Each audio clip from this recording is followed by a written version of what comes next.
Baik, assalamualaikum warahmatullahi wabarakatuh. Sebelumnya, perkenalkan nama saya M. Eko Saputra dengan NIM C1D1230055. Baik, di sini saya akan mempresentasikan resume materi Cyber Security Management dari pertemuan 9 sampai 15. Untuk pertemuan 9, yakni mengenai kasus kebocoran data yang menandakan lemahnya kontrol keamanan cyber di Indonesia, yakni contoh kasusnya seperti kasus BPJS Kesehatan, EHAC Kemenkes, dan Naik IndiHome menunjukkan kerentanan sistem publik. Ya, sementara di luar negeri sendiri, yakni kasusnya Cambridge Analytica, Facebook, dan Yahoo Breach melibatkan pemeliharaan data pengguna. Kebutuhan akan regulasi perlindungan data dan sistem keamanan modern menjadi sangat mendesak. Lalu selanjutnya di pertemuan 10 membahas yakni berbagai kasus seperti Baik Nuril, Ahmad Dhani, dan Jerings SID menunjukkan bahwa penerapan UU ITE di Indonesia masih rawan disalahgunakan.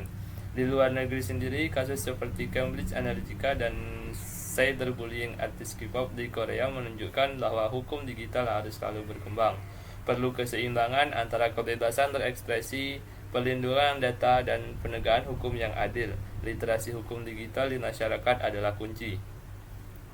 Baik, selanjutnya yakni ke pertemuan 11, yakni langkah perlindungan dasar harus ditetapkan oleh individu maupun organisasi.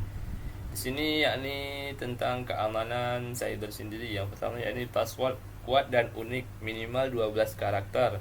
Lalu autentikasi 2 faktor atau 2FA untuk akses akun penting. Lalu update sistem dan aplikasi secara berkala. Gunakan firewall, antivirus, enkripsi, dan DNS aman. Lalu edukasi terus-menerus untuk mencegah serangan phishing. Langkah-langkah ini adalah fondasi dalam menciptakan kebiasaan digital yang aman. Lalu selanjutnya ke pertemuan 12.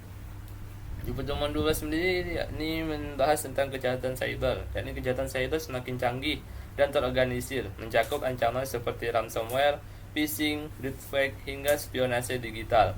Dampaknya bisa sangat besar, yakni kerugian finansial, kerusakan reputasi, hingga gangguan terhadap infrastruktur nasional. Pencegahan efektif memerlukan sinergi antara edukasi pengguna, teknologi perlindungan, kebijakan hukum, dan kerja sama internasional.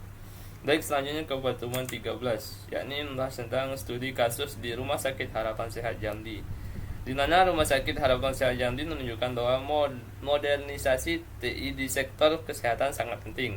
Tujuannya adalah untuk meningkatkan efisiensi layanan, keamanan data pasien, dan ketahanan terhadap serangan cyber.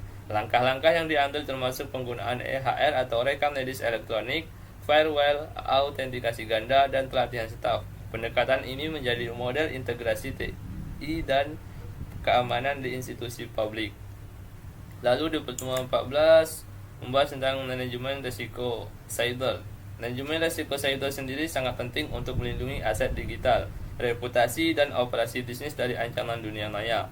5 tahapan utama dalam proses ini adalah identifikasi, analisis, evaluasi, penanganan, dan pemantauan risiko.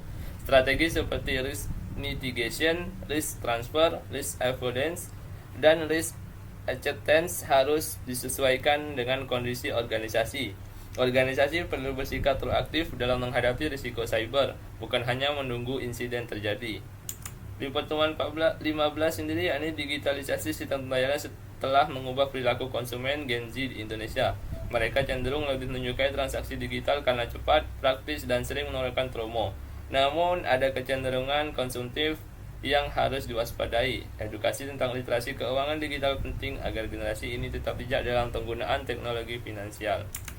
Baiklah, sekian yang dapat saya sampaikan. Apabila ada salah kata, saya mohon maaf. Saya akhiri. Wassalamualaikum warahmatullahi wabarakatuh.